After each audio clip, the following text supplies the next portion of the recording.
saved by a kind of human chain of volunteers. We're told that some of those that have been saved are a relic from the crown of thorns placed on the head of Christ by legend at his crucifixion.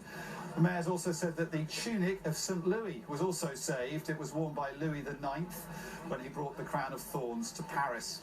The iconic bell towers, of course, those bell towers that everyone knows from the Hunchback of Notre Dame or Victor Hugo or anyone who's been to Paris and has seen those towers, they are standing, and that's, I think, gave enormous boost to Parisians and French when they woke up, because at one point last night it looked like they were set to be engulfed by the flames as they sped their way along the roof towards them.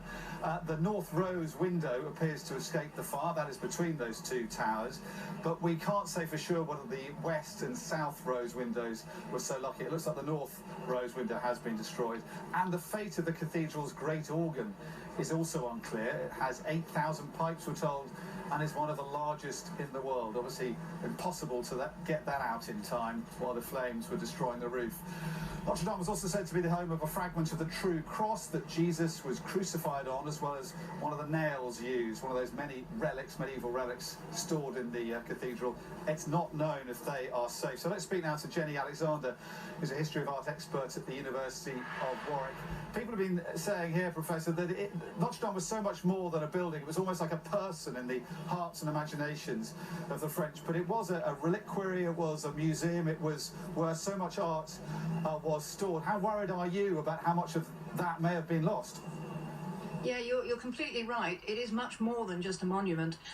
Anybody who's been to Paris and taken a boat trip along the Seine will have cruised past it and been impressed by the sheer scale of it and the beauty of it. And as you say, it also contained fabulous objects. A lot of them are things like carved wooden stalls where the choir sat, or the bishop's throne, and of course all the things that were around altars. And these are the things we really don't know about.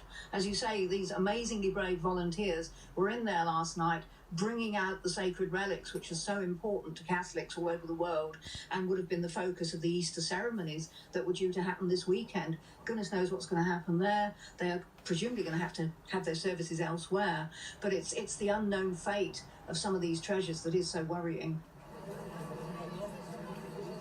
As a building, though, as a Gothic building, how important is it? Was it the most important Gothic building in Europe? What's its place in that kind of pantheon? Well, it certainly is one of the most important, because the Ile-de-France area is where Gothic starts. The northern suburbs of Paris, the Abbey Church of Saint-Denis, is where we see Gothic kicking off in a very tentative way 20 years before they start Notre Dame. But Notre Dame is the place that gets the flying buttresses. It gets the big soaring architecture, and it's where a lot of experimentation took place. Also those great rose windows, the sheer scale of them, and the fact that the master mason left his signature on the wall to say, "I did this," makes this a key monument for anybody studying medieval architecture and the art of the period. Now, we saw yesterday afternoon at the height of the fire the wooden roof being engulfed in flames and that spire coming tumbling down, and it does look like the whole wooden roof has been destroyed. But the photos we've seen from inside look as though that the stone ceiling that's below that roof has remained intact, with some exceptions, some big holes through it, I guess, as those rafters fell through.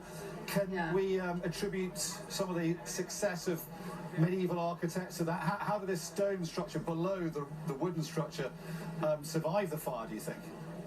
Oh, well, this is exactly how it was designed to work, because throughout medieval history you get lots of chronicles telling us about disasters. Canterbury Cathedral in 1174, a great fire destroyed the roof and they had to completely rebuild. They didn't have a stone vault. You can still see traces of that in the building today. These buildings with stone vaults are so much better able to survive. Reims Cathedral, after the First World War, where it was bombarded, had a stone vault, just like Notre Dame, lost all its roofs. But if you visit today, you'd have to look quite hard to find the evidence of the damage. So these stone vaults are there to keep the building fireproof. And the master masons knew this. The places that didn't have stone vaults were always at risk. Look at York Minster. It's had a succession of fires, the most recent one, 1984, because they didn't have a stone vault. So, yeah, that's the vital point. And it's No, I was going to ask, were you one of the few then who would have been watching these live television pictures yesterday and not fearing, as the rest of us were, for the worst, knowing that possibly that stone vault would be what would have saved the cathedral? Well, I had my fingers crossed and everything else that the vault would be able to take it, because nobody knows what the effect of all that burning timber coming down, crashing through with the weight of the lead as well, what it was going to do. And in the end, it was the timber spire that was built in the 19th century. The architect of that insisted it had to be timber, and even that, the weight of that was enough to come through the vault. So that it was just so reassuring that that didn't do more damage, but it was worrying the amount it actually did do. And we've had these ambitious plans already from the president who came here, and even while the building was still burning behind him, he announced that he wanted it to sort of rise like a phoenix from the ashes. He committed to rebuilding it and said to the French that he wanted that to happen, and we've had hundreds of millions of euros committed to that end as well by French billionaires this morning. If it is rebuilt, can it ever be the same again, do you think? I think it pretty well will. The big discussion is going to be about the spire over the middle. Are they going to reproduce the 19th century one? Are they going to be really bold and try and find a 20th century answer, 21st century answer to it? I have a feeling that people would like it to be put back the way it was, so that we can feel that nothing dreadful really happened. And when we look back on this in, say, 20 years' time, we can say, yes, it was a disaster, but it, as phoenix-like, as you say, it rose from its ashes. It will be restored. I mean, we'll have a temporary scaffolding up there and a covering roof within 6 months to keep the building weather-tight. And then once the experts have all had their opinions on it, we can start work on putting it back. We're right in thinking, aren't we, that this should not have happened, that a building like this, however old it is, however rickety, however much it's made of wood, it should have been so well protected that nothing like this could have happened. Yeah, this is a problem. There are so many medieval, huge and important buildings, and the costs involved and the manpower just to keep these buildings ticking over on a day-to-day basis.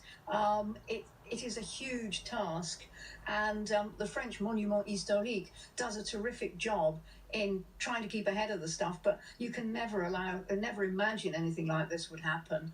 I mean, the point is that when they rebuild the roof, they'll put all sorts of things in that'll stop it happening again.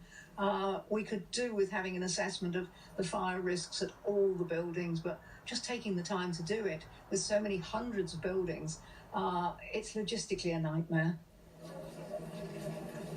So this could be something that could happen to other buildings, not just in Paris, but elsewhere, do you think?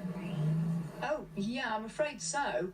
I mean, you can see the buildings in England where they have had a fright and they have put things in place. Sometimes the fright was a long time ago. Lincoln Cathedral is pretty well set up, and touch wood, hasn't had any problems. York had its problems. Canterbury's now, as part of its conservation programme, has upgraded its fire security. But it's a huge job.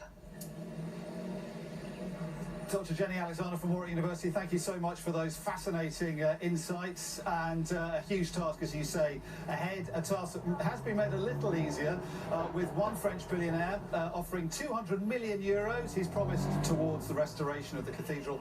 Another one, 100 million euros, and is backing from the very top of the French government, Emmanuel Macron, as I was saying earlier, saying he wants to have Notre Dame rebuilt.